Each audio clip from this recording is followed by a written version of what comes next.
मैं उनसे निवेदन करूंगी, the chair please come on the stage. Rijioraj Angrezi और मलयालम की द्विभाषी लेखिका हैं। Rijio is a bilingual writer in English and Malayalam. Her works include poetry, novels, academic volumes, and other books of non-fiction. She is also a teacher, translator, and governance thinker, whose professional experience spans 2 decades of work in academics and institution building, book publishing, and journalism. She has been on the editorial advisory boards of various publications and organizations, has taught at various universities, and is an external mentor for Ashoka University's prestigious Young India Fellowship. That's nice. So most welcome, ma'am. And I would like to say personally, her characteristic, her presentation, that reflects on her personality too. Nice. Welcome, ma'am. And now, I request to our other guests over here. Ashangbam Netrajit sir हमारे बीच हैं. AC नेत्रजित sir कृपया मंच पर आ जाएं. जे Neerja ma'am हमारे बीच हैं. Please welcome. जयेंद्र सिंह जादव हमारे बीच हैं. Jadav sir, are you there? Jayendra Singh Jadav sir. Moumita ma'am हमारे बीच हैं. मौमिता जी कृपया मंच पर आएं. और नंदिनी नायर हमारे बीच हैं.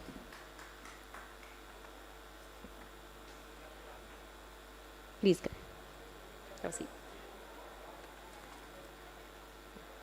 हमारे एक दो लोग यहाँ पे भी नहीं हैं, तो शायद वो बीच में आए. तब तक हम लोग सत्र की शुरुआत करते हैं. And I request to resume ma'am please come and share start.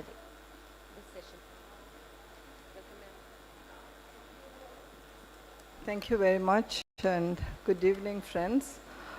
Thank you, Sahitya Academy, for inviting me and my co-panelists here.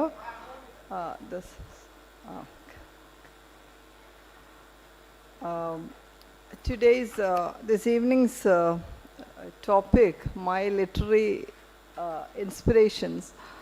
You know, if you look at that program sheet for 4 days, you will see that, you know, many of the sessions are very specific, heavy duty kind of sessions, and there are a couple of only a very few, except the readings, only very few general sessions. Like most of them are very specific discussions, like the one which we had just before in this hall.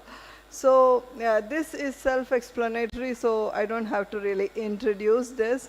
But I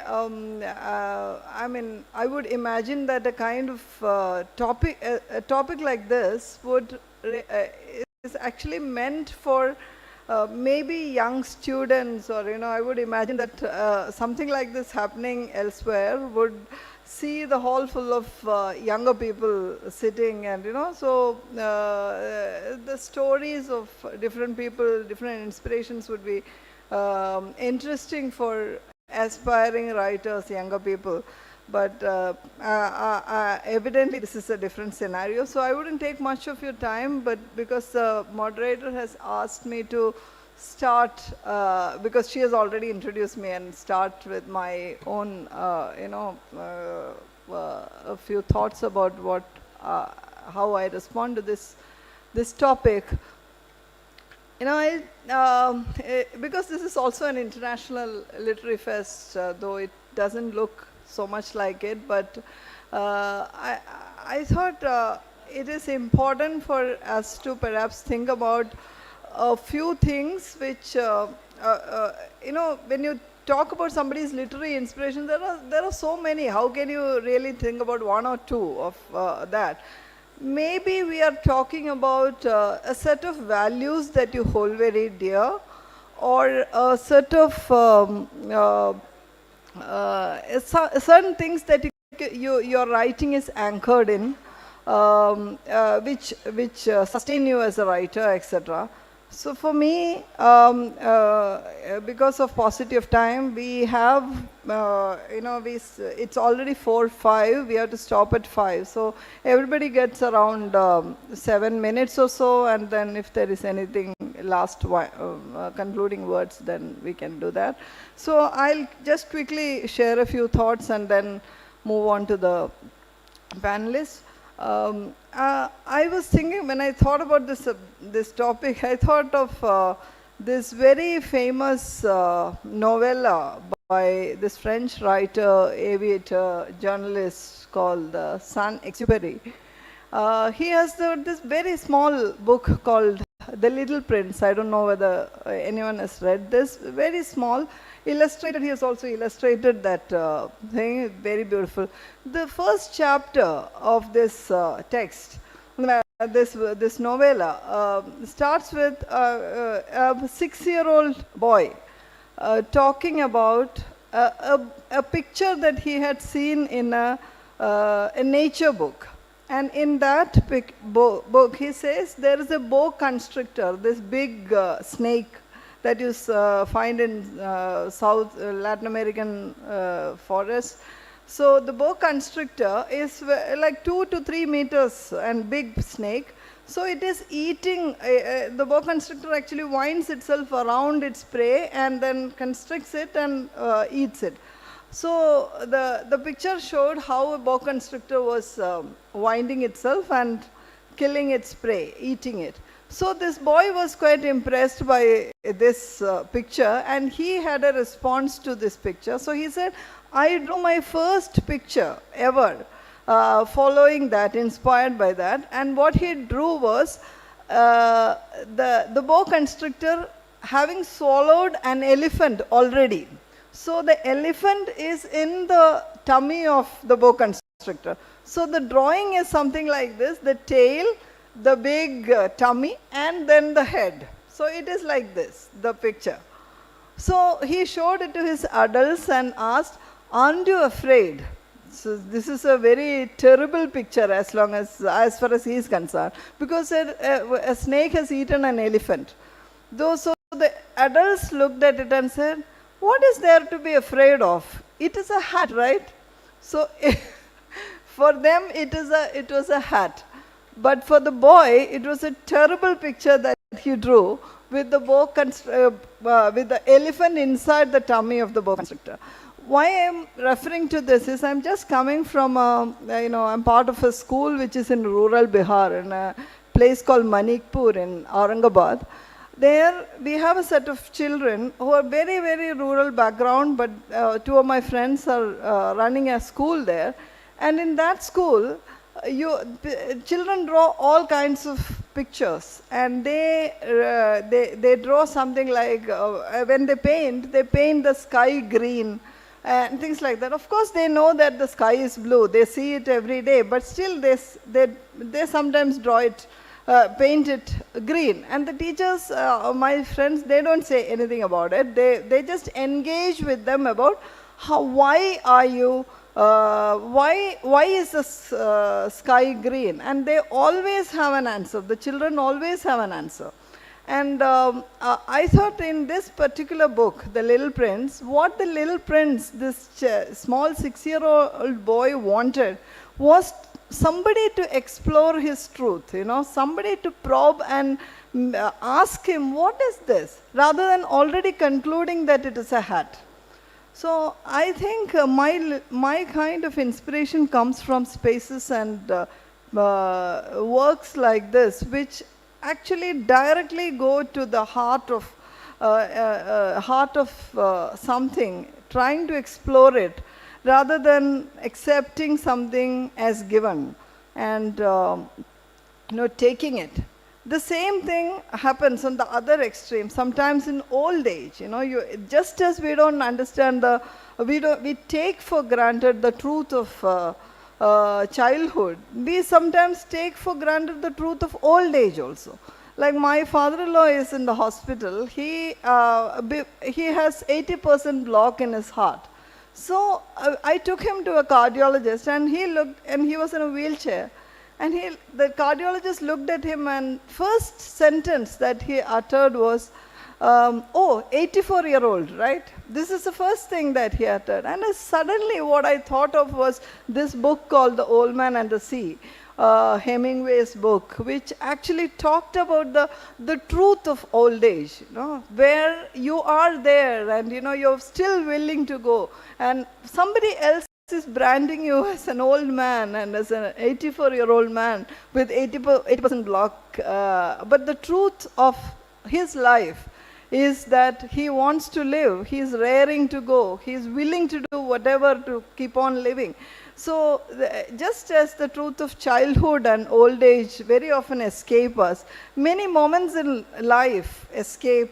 The truth of those moments escape us. But there are works like The Little Prince or The Old Man and the Sea that capture the truth of that. They try to directly go and seize the truth of life that we often take for granted. So my inspirations come from such works and such life situations. I would like to, at this with these words, I would like to call. When you are introducing him, Ashangban Netrajit. Thank you. Thank you so much, ma'am, for sharing your own inspiration about literature. मेरी साहित्यिक प्रेरणा, लिखना जब हम शुरू करते हैं तभी से प्रेरणा मिलती शुरू हो जाती है बचपन से, पर जब आप साहित्य की ओर मुड़ते हैं वो झुकाव कविता या कहानियों का होता है तो आपको हमेशा कुछ ना कुछ ऐसी चीज़ होती है जो इंस्पायर करती है. As we and for me that is again life, parts of life. तो अब मैं निवेदन करूँगी, I cordially invite here we have Ashagabam Netrajit and Aka A.C. Netrajit sir. He is a distinguished Manipuri writer, critic and cultural researcher. He has 2 collections of poetry and 1 essay book to his credit, besides 2 edited books. He has written scripts for documentaries and radio series, Naga tradition and its culture.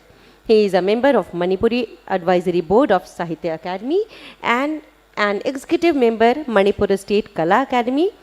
He received the Best Critic Award from the Manipur State Film Development Society, and that's nice. Please welcome, sir.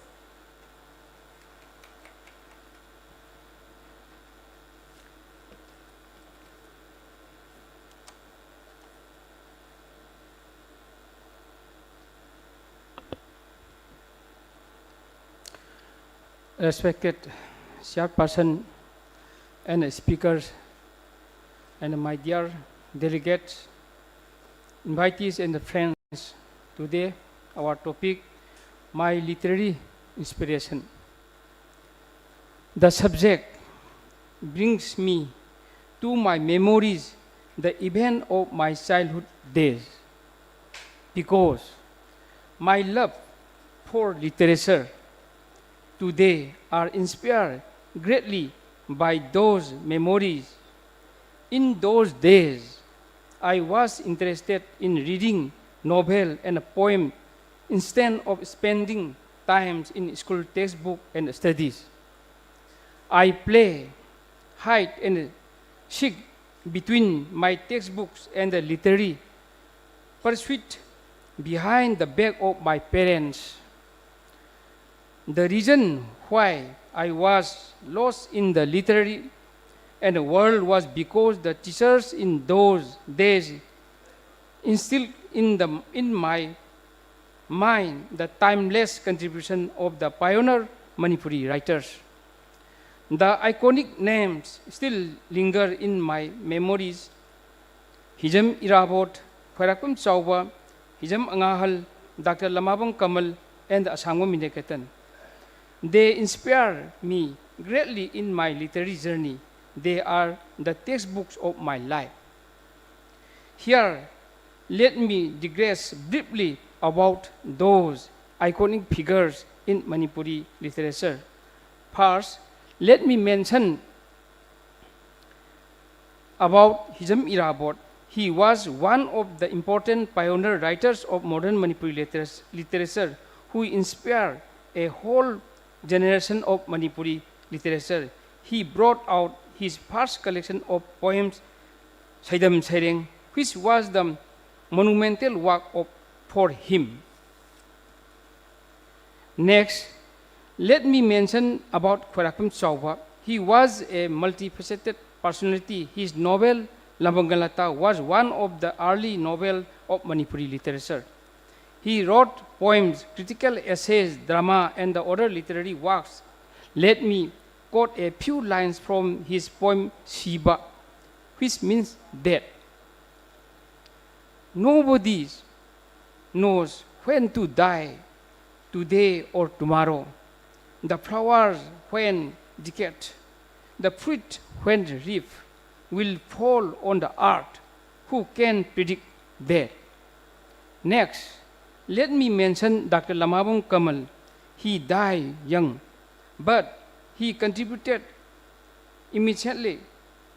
He wrote the first Manipuri novel, Madhavi, and his short story, Brojendugi Lohongba, was produced in Manipuri celluloid.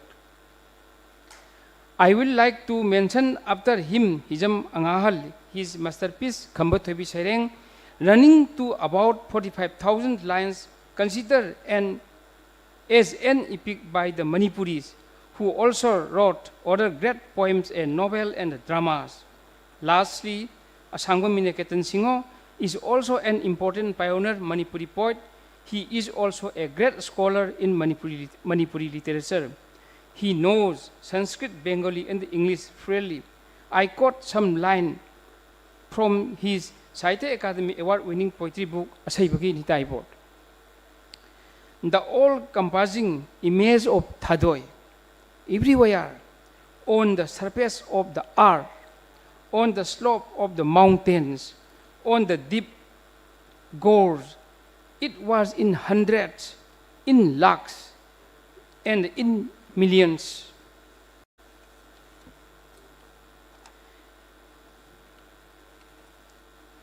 The above-mentioned poet inspired me deeply in my literary journey. First, I put my hand in poetry and the lyrics. Ultimately, I mustered all my courage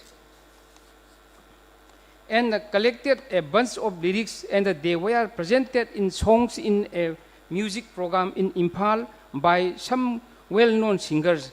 The occasion enthused me greatly. Then I wrote some critical essays also, and one of them received first position in literary event. Thus, my literary journey started till this date without interruption. At last, my collection of Manipuri poems was published in 1999, named Lamdam Sida Sinungsida, in this claim and in these hills. I got an encouragement from one of the prominent literary critics of Manipur, Professor Lemopom Damodar Singh. He briefly writes, Netrajit Singho is a new name to the reckoned with in Manipuri literature at the turn of this century. He is young, sensitive, and alert to the event facing by the new generation of Manipuri writers in the context of the changing social milieu. His sensibility is very acute. He is a voice of the new awakening.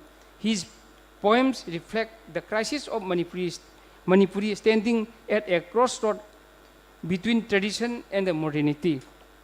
This encouraged me to publish my second volume of poetry in 2002, titled Lamdam Sigi Wari, Narrative of This Land. About the book, another critic, Sahitya Academy Award Dr. Sagun Semlan Zemba Mitei wrote, Netrajit is a fresh face in the domain of Manipuri poetry emerging at the turn of this century. His observation is sharp. It appeared that he penetrated into the mind of the new generation holding a pen like a dog's in this hand. My interest also grows in other areas of Manipuri tradition like films and the theater. I published a collection of my essays called Mieng Ama Saktam Khara. One Vision, Many Forms in 2005, featuring other areas of literature and art. About this book, the National Film Critic Awardee Shri R.K. Bidur write the book opened a door for a experience of young Manipuri film world. I think the above comment took my hand kindly and led me to the vast world of Manipuri art and culture. I look forward to publish some of my new works in the near future. Let me conclude this account with a small poem, Manglan, means vision, written by me. I know The journey of my life is asymmetrical. A ball of nut. I remember, still I remember. Your smile sparkling, your anger lost in your demeanor. To receive this bleeding heart, I trial you endlessly. To pour this endless flow of tears, I surrender my love honest to you. I know one day this agony will torment me. The moment I saw you, my heart refused to withdraw. Do you recognize me only today when the world affect you? Thank you all.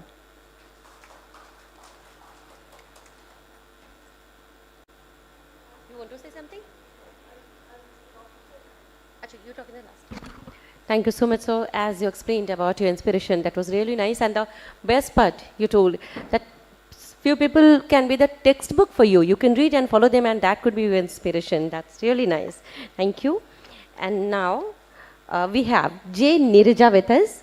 Nirja ma'am, J. Nirja is a scholar, critic, and academician whose contribution to Telugu literature and higher education are widely recognized, currently serving as Associate Professor of Telugu at Government City College, Hyderabad. She has over 25 years of teaching and research experiences. She has published research articles, chapters, and edited volumes on modern literary criticism, women's writings, environmental literature, and cultural studies, besides translating for the National Book Trust and contributing to Telugu Academy textbooks. She has presented papers at national seminars, delivered invited talks, and played a key role in academic leadership through organizing seminars and serving on boards of studies. So here she's supposed to share her inspiration of her literature. Please welcome, ma'am.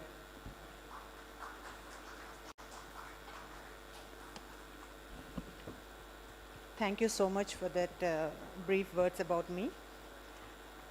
Good evening to all of you. My warmest greetings to the chair of this session, Regio, co-speakers sharing the dais, and the invitees present here. It is indeed a great opportunity for me to share my thoughts on the inspirations which have led me to a person who is teaching literature today. Literature is an art that listens to the inner world of a person and has the power to touch emotions. It plays a pivotal role in helping an individual grow with good thoughts, values, and a sense of responsibility towards the society. A story, a poem, or an essay can stir our hearts and offer us new perspectives. Studying literature enhances self-control, empathy, and natural wisdom. It gives us the ability to understand the pain of others, a quality essential for personal development.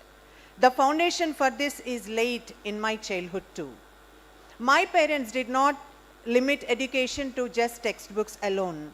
They encouraged me to explore other books as well. The first books that come to my mind when recalling childhood are Chandamama and Balamitra, the story books. As well, I had the opportunity to read Russian translated storybooks with colorful illustrations during my childhood. The excitement of eagerly waiting for each new issue every month is beyond words. Beautiful illustrations, magical stories, and moral lessons. These all nurtured my imagination and drew me into the world of literature. The seeds of literature sown in childhood later developed into a keen interest and taste for literature. Studying literature gave me the opportunity to view the world from my own perspective. With my love for literature, I aspired to read the best books in the world, but I never anticipated that teaching language and literature would become my profession. Over 25 years of teaching and research, I not only taught prescribed texts in syllabi, but also introduced contemporary writers and poets, both directly and indirectly, to students to help them adopt a modern social outlook, which is the need of the hour. I organized seminars, conferences, symposia to recognize and provide platforms for students' creative interests. The person who showed the new path to Telugu literature spoke about humanity and created literary works in the language of the people. The one and only Gurajada Apparao, who remains an iconic creator to me both then and now. After him, there were many poets and writers who instilled a social perspective and gave me literary individuality. Among them, the notable ones include Sri Sri, Joshua, Chellam, Ravi Shastri, Tilak, Kenvai Patanjali, Namini Subramanyam Naidu, Keshava Reddy, Ranganayakamma, Olga, Mrinalini, to name a few. In non-Telugu literature, most of what I read were translations, including works by Leo Tolstoy, Maxim Gorky, Mapasa, and Rabindranath Tagore. In the 19th century, Gurajada Apparao, a great visionary, directed Telugu language and also literature towards a new direction. The great humanitarian and progressive thinker who raised his voice saying, "The nation is in its people." And he envisioned that the modern woman will rewrite history. He is remembered as the pioneer of modern Telugu literature. He liberated literature from the shackles of authoritative ideologies and abstract imagination, planting the seeds of modernity. Gurajada, a visionary and realist, believed that a writer must take on social responsibility. The mark he left on Telugu literature is indelible. That is why Gurajada's legacy continues to be an ideal and a practical example even today.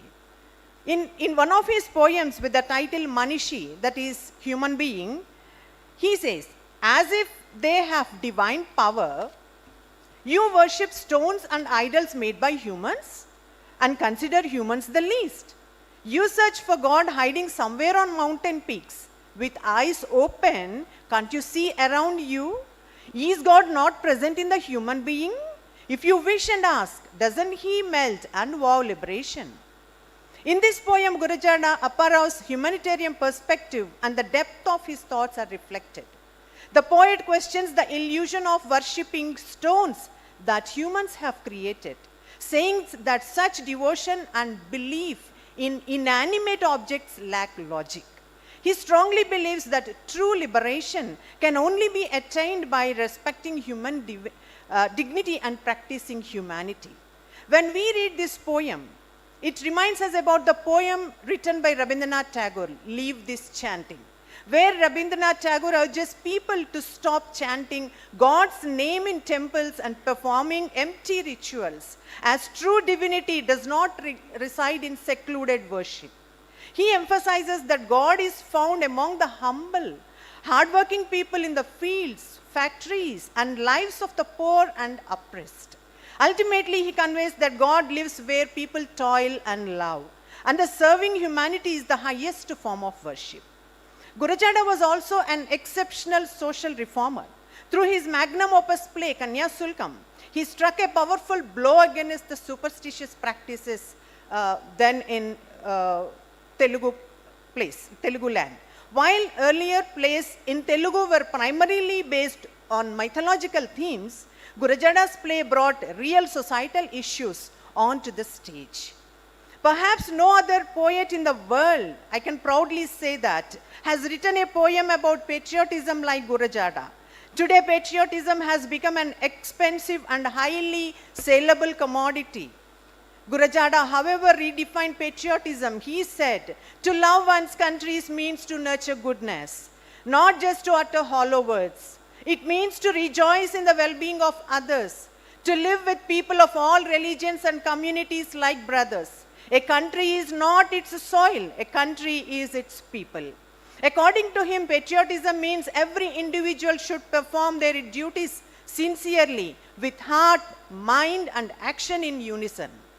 This powerful song, filled with such profound thoughts, is not only relevant to India, but can serve as a universal anthem of patriotism for any country in the world. After Gurajada, a poet who deeply influenced me was Sri Sri, whose full name is Sri Rangam Srinivasa Rao. The path he showed made me think deeply and shaped me into someone aware of social responsibility. In Telugu literature, he is not just a great poet, but a guide for popular movements and revolutionary ideas. His influence in Telugu literature is vast. He was even read by many non-native Telugu speakers. He has inspired thousands of poets and writers across generations.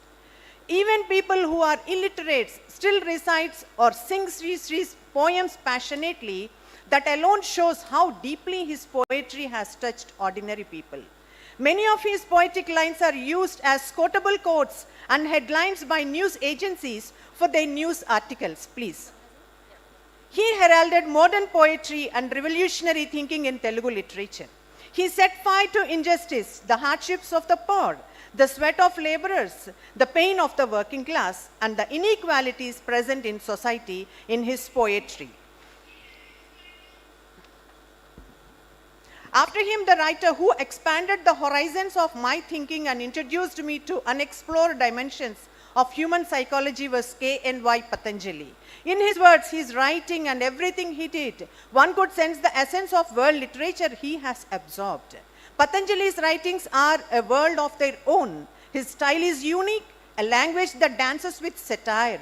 Along with his vast scholarship, he had the rare talent of expressing deep ideas humorously and sharply in regional dialect.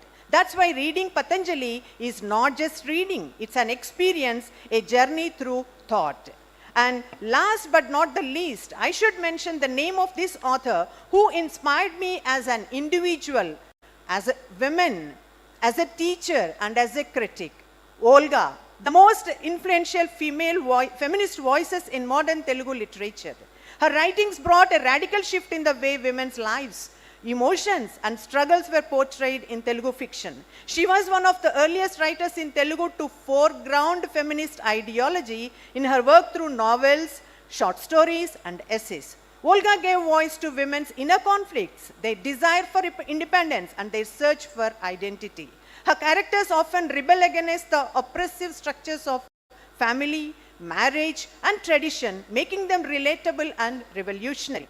Olga's writings are not just about gender, they are about social justice, freedom of thought and emotional honesty. And I can proudly say that Olga ma'am is among us. Give her a big round of applause. Thank you so much.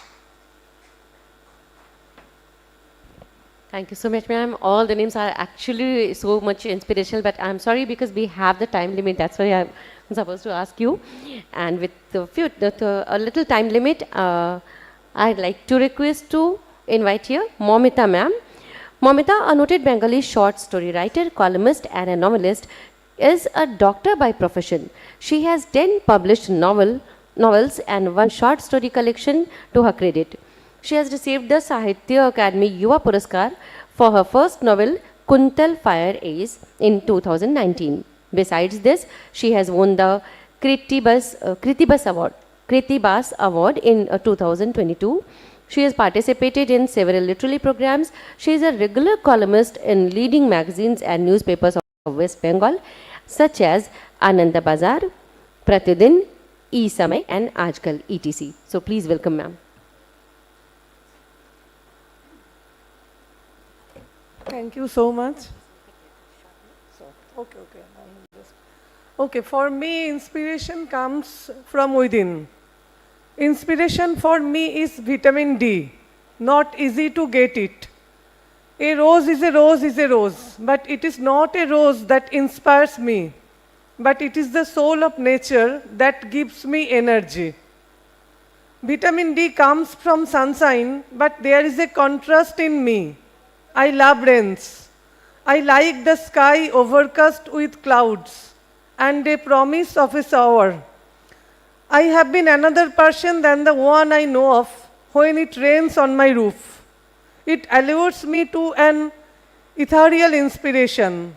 I cannot bear heat and humidity, and my tragedy is this, that I live in Kolkata, a city of joy, but a city which is ill famous for summers. There has been no angel flying down to my bedroom, sitting close to me on my bed and whispering stories to my ears to write. There is no angelic power to provoke me to a novel or to a short story. I have been writing my own story in different names of characters. Autobiography of a Bank Check is one of my recent stories in which I have explored my own melancholy, my own desires, my own crisis in the form of a monologue as if the bank check is talking to me. Nobody can survive without money and nobody can live without human emotions. My novels might take a cue from a book of poems or even from a small little poem from Tagore or Pablo Neruda or from Sunil Gangopadhyay, and then I unfold the mysteries of my own life through a design of a plot that has been embedded in my life. Even when I was writing Network, so far the biggest novel I wrote and got serialized in a daily paper, I was also recreating my love, my dreams, my frustrations through the narrative of terrorism in South Asia. In a recent novel published this year in a Puja special, I have explored the pain and joy of becoming a mother. This is a story of every single mother on earth elevated to a heavenly abode. A mother is a subtle clock between heaven and day-to-day reality.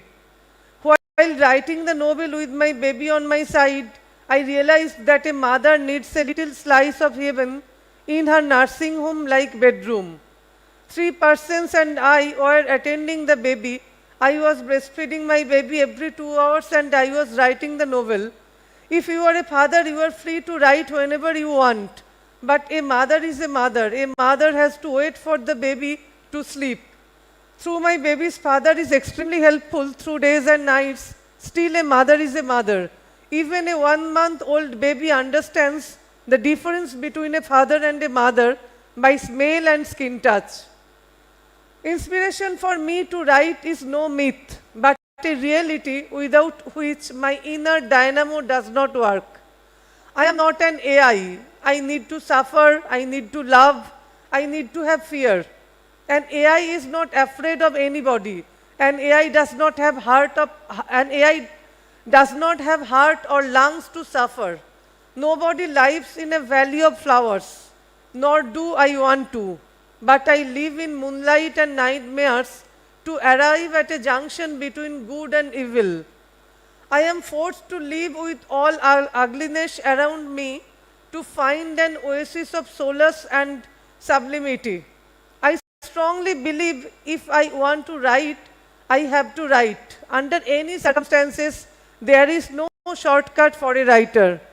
I am truly inspired when I finish a story or a novel and I feel elated as a writer. Then the real inspiration comes from within, and that is doubly illuminating when I get positive feedback from my readers. A reader is a lighthouse to me. If I don't get readers to read my books, I think I will stop writing. As a writer, I may not depend on the comments made by a writer, but I hugely depend on a reader's comments which may not be in favor of me. No angel can make you a writer. No God can dictate lines to you. No big writer can make you big unless you are big yourself.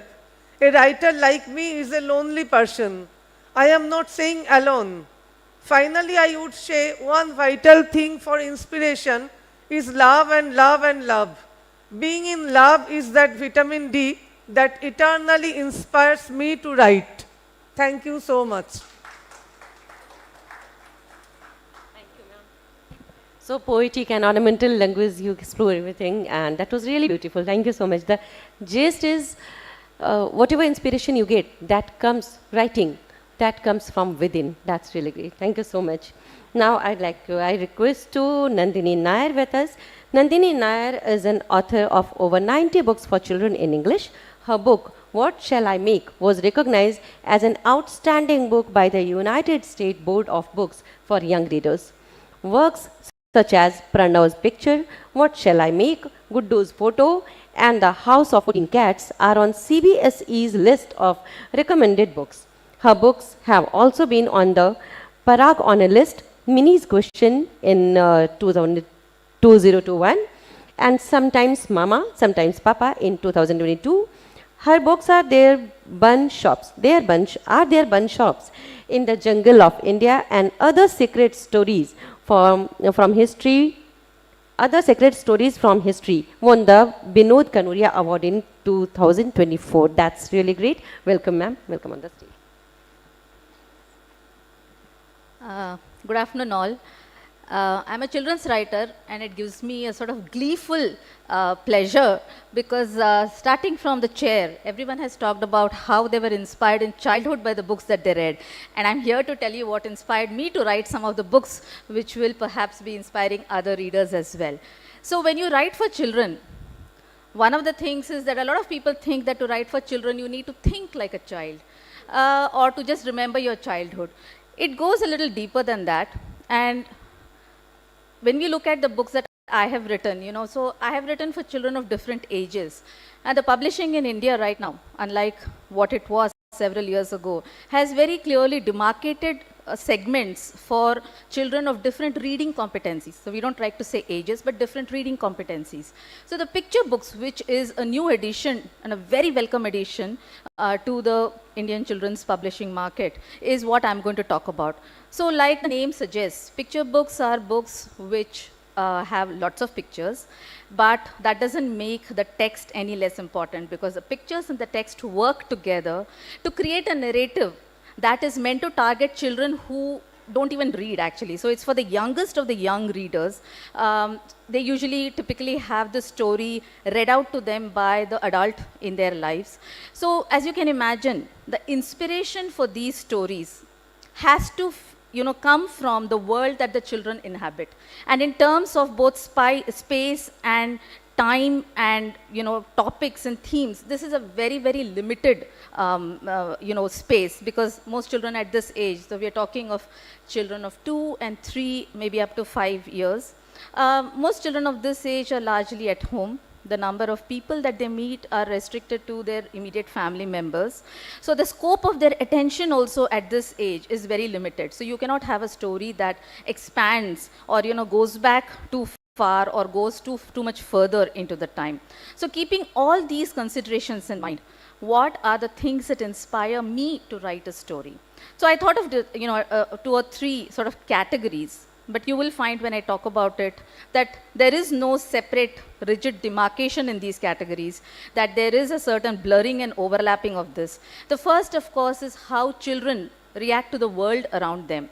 So again, like I said, the world is a limited one, the house, maybe the park or a shop or something like that. So within this framework, one of the books that I have written, which is one of my earliest books, is called What Shall I Make? And this is about a child and his mother in the kitchen, and the mother gives him a ball of dough to play with, and the boy begins making animals. So it's not just that this is a book about creativity. So he makes a snake at first, and then he gets scared and he says, the snake is going to bite me. And the mother, matter of fact, completely lacking any kind of ability to be imaginative, says, roll it up, because after all, to her it's only dough. And he rolls it up. And then he makes a mouse and he says the same thing, it's going to run all over the house. And she says, roll it up. And he makes a cat after that. And she says, roll it up. But here is where, as a children's writer, you need to go beyond it being only a list of all the things that a child's imagination can construct. So here the boy says, I can't, because it's getting bigger and bigger, and it's a lion now, and it's opening its mouth and it's going to bite me. And now the boy, sort of has, it's a kind of a standoff between the boy's imagination and the mother's practical nature. Of course, she does tell him to roll it up, and he rolls it up. So this is one of my most popular books, primarily because, the story, while it is situated in the very recognizable space of a kitchen in a house, it goes beyond that. Even while it's talking about atta, which most children play with, when they're small, it still goes beyond that because it also takes into account the child having agency there. So play, children at play is one of the other things that you do consider when you are writing for children, because you'll find that any child, no matter what expensive toys you get them, what wonderful teaching aids you get them, they'll still want a plate and a spoon or, a steel box to drum on. And that is precisely, one of the areas where I found inspiration for several of my stories. So one is called My Grandfather's Stick. So this is about a girl who lives with her grandfather, and she uses that grandfather's stick in amazingly imaginative ways. She thinks of it as a horse, as a magic wand. But the last lines of that story are that in the evening, the stick becomes my grandfather's friend and it helps him walk. That's when I like it the best. So again, what I have done here is not merely talk. I've been inspired by the things that children play with, but it goes beyond that. It shows also the intuitive, emotional understanding that the child has about what her grandparent needs and what makes them happy. Another story which also uses things around the house, anyone who's seen a child will realize that if you bought them a gift, they're often far more interested in the box than the gift itself. And this is called Nilu's Big Box, where Nilu gets a box and thinks she's going to make a fort out of it. And then she finds things around the house that she's going to use to make the fort. So she takes her mother's dupatta, red dupatta, and she thinks, I'm going to make it like a carpet. She takes her grandparents' walking sticks as swords because she's going to guard it. She's going to be a soldier. She takes a bowl of fruit, and so that she can use it as the soldier's cap. And then she trips and falls, and the box is totally flattened. Again now, till this point, it is imaginative play based on things that a child sees. Beyond this also, what the story does is to show the child's ability to repurpose things because she comes up with a plan B. But even more, the child's resilience in dealing with minor upsets and setbacks. So she decides that fine, if it's flat, I'm just going to make it a raft, and the two, one stick is going to be my oar, and the other one is going to hold up the dupatta, which is going to be the sail, and that cap is just a cap. The bowl is just a captain's cap, and the fruits are going to sustain me on the long voyage that I'm going to take. So children at play again becomes a very, very interesting topic, area where you can get ideas for stories, where I have found ideas. And of course, the imagination of children. So like I said, there is a certain blurring here, but one of the stories, which was my first picture book actually, is called Pranav's Picture, and it's about a boy drawing something, and a mother, curious to know what he's drawing, asks him. And he says, I was going to draw a giraffe. So she says, okay, so where's the giraffe? The giraffe went away because he was going to eat the grass, but a brown horse came and ate it. And he spins a long story about all the things that happened. And at the end of it, the mother says, okay, so at the end of it was a boy sleeping on a bed. So why didn't you draw that? And he shows her what he's drawn, and he says, that's exactly what I've drawn. But when the mother sees it, all she sees is a line drawn on that paper. And to her, it is only a line, but the child's imagination has constructed a whole series of events which have made up a story featuring a horse and a giraffe and some grass and a house and a boy in it. So children's imagination, when you observe it, and when you think of how they are likely to react. One of my most popular stories, deals with emotions. So when we talk of emotions, we think of how children are attached to their parents. And this one is about a boy who can't find his mother in the house. And then he sees her slippers. Now, along with imagination, there's also a certain logic that the child is employing. He sees his slippers outside a door. And because in Indian homes, we take off our slippers before we enter anything, he understands immediately that she's taken off her slippers and is behind the door. The only thing is, this is the door to the fridge. And he thinks she's taken off her slippers and is actually sitting in the fridge. And what follows is exactly what a child would do. He doesn't try to open the fridge door. He sits there, he pulls up a stool to chat with her and asks her why, what is she doing, exactly like a child would do if the mother was in the washroom or in the bedroom or locked somewhere. And then when she doesn't answer, he makes a further leap, logical leap, and says, it's because there's food in the fridge. Her mouth is full, she's eating it all. So here, there's not just the imagination of the child, there's also the sense of anxiety caused by not seeing the parent. So emotions become, again, the child's emotions, they become a big source of, imagination and inspiration. Like, I have this story called Chotu and the Big Wind, which is about a boy who's attached to his t-shirt, and because it's drying on the terrace, he's afraid that because of the wind, it's going to, take his t-shirt away. So he does what a child would do. He doesn't go get more clothes clip to tether it better. He takes off that wet t-shirt and puts it on and hangs his own t-shirt there. But the wind continues to blow. And then it eventually blows him off the roof and he goes up into the sky, and then he sees the soft clouds and everything, but because he's a child, he's reminded of home and he comes running home, and no adventure is complete unless it's narrated to the mother. So he comes to tell her. Yeah, I'm finishing. Yeah.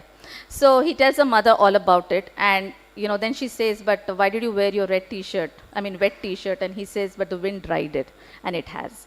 The last one this thing that I want to talk about, which have really inspired stories to do with emotions again, is the emotions about parents. Which parent is more important than the other is a question that children often, think about or people wonder about. And my story, sometimes Mama, sometimes Papa, is an exploration of this, which is about a girl who has two homes for no reason that is explained. It's just that it could be a divorce or it could be just because of, whatever jobs. And she says, sometimes I spend time with Mama, sometimes with Papa. But at the end of it, the question is, what does the child want? And that is how the story is resolved. So I'm going to stop here simply because I don't want to take too much time. Which is due to others. But I do hope you'll think about ideas that inspire children's books and understand that it goes far beyond simply thinking like a child or remembering your own childhood. There's a lot more to being inspired to be a children's writer. Thank you.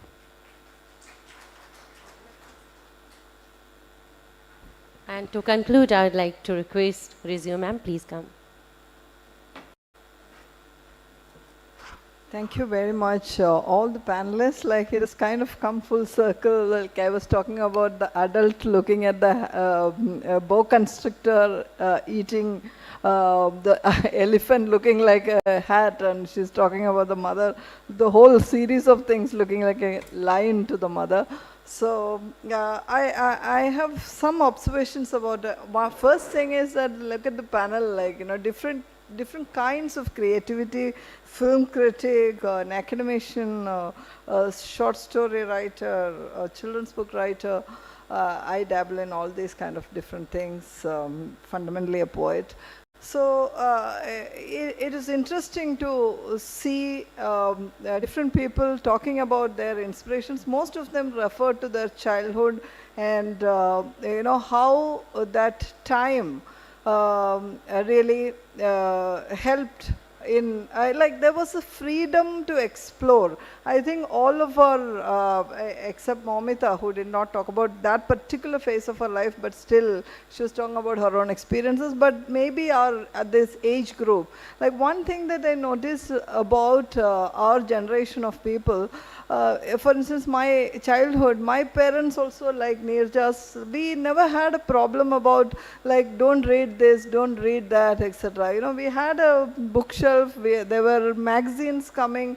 Nobody was stopping us from reading this or that. As when I was in class 5, 6, we were reading everything that was coming to the house, and there was no censorship in terms of, oh, are you reading this, etc. And also, beyond the textbook, like, it was a normal thing that beyond the textbook you read a lot of stuff on your own and wherever you get it from. So I think that that kind of especially in the native language.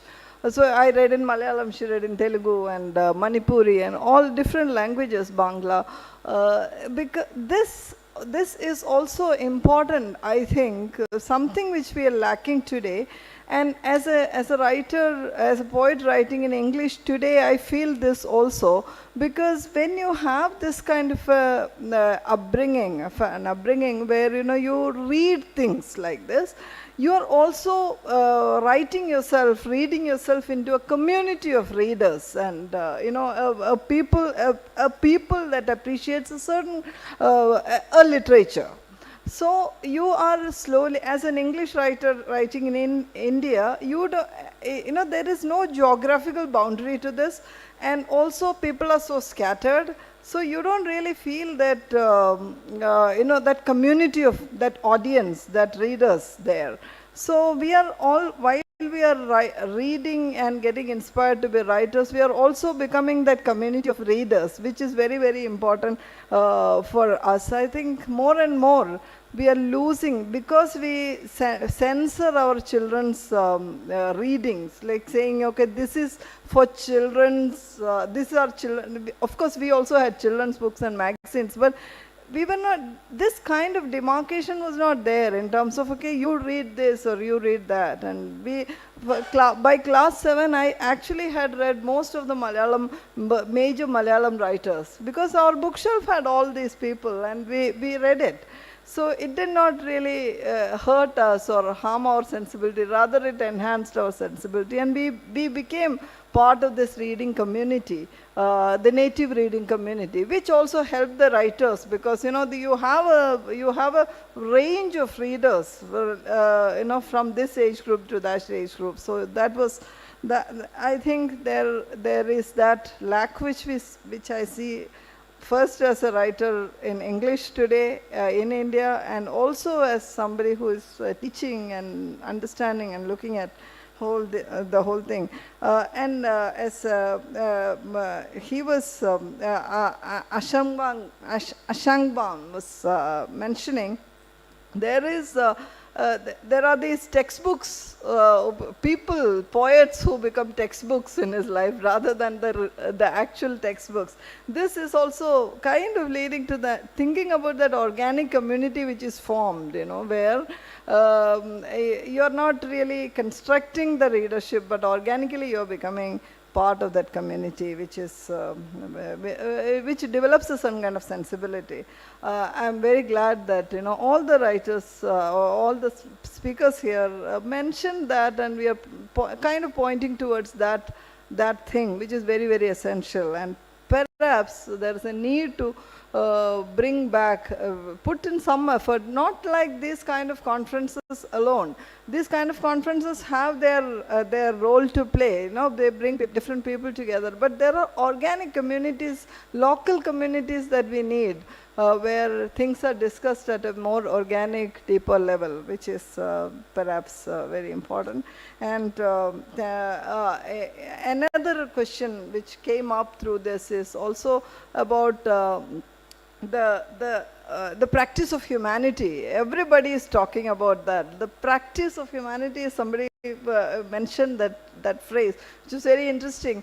Practice of humanity at various levels is what we are looking at. Not just the kind of academic understanding of this, of literature, or a kind of bookish knowledge of what is what, but the actual practice of humanity, which is making you a better reader and better writer. So all of them have experience in this practice of humanity, which is I think very, very important. A message which is coming from this panel. Very, very happy about that. And also, as Momida mentioned, there are contradictions of life that you're trying to tap into, and without experiencing those contradictions, and even as you resist it, even as you don't like it, you go through it, without which you're not made a writer.